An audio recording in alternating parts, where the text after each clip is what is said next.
اللہ رب العزت فرماتے ہیں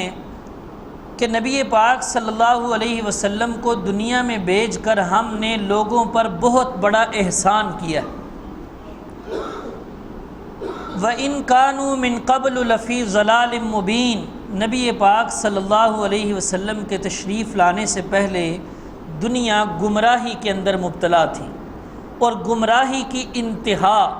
جہالت کی انتہا کو پہنچ چکے تھے لوگ۔ ہر قسم کا گناہ عروج پر تھا، چھوٹی چھوٹی باتوں پر بڑی بڑی لڑائیاں، سالہ سال تک ان کے لڑائیاں جھگڑے، اور کہ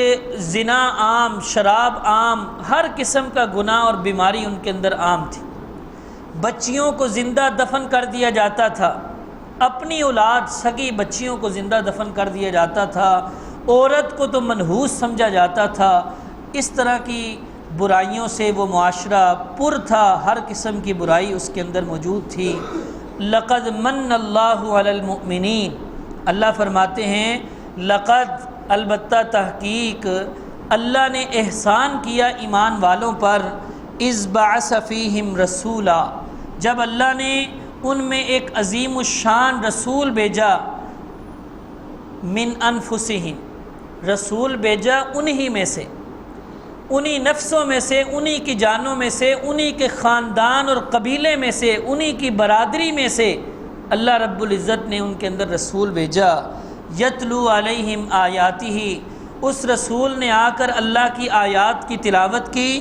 ویزکیہم، ان کو گناہوں سے پاک کیا، ویعلمہم الکتاب والحکمہ، پچھلے گناہ اور برائیاں ان کے ذہنوں اور دماغوں سے نکال کر، وَيُعَلِّمُهُمُ الْكِتَابَ وَالْحِکْمَةَ، کتاب اور حکمت کی نورانیت ان کے دلوں میں ڈالی۔ وَإِن كَانُوا مِن قَبْلُ لَفِي ضَلَالٍ مُبِينٍ، فرمایا بے شک وہ آپ کے تشریف لانے سے پہلے کھلی گمراہی کے اندر مبتلا تھے۔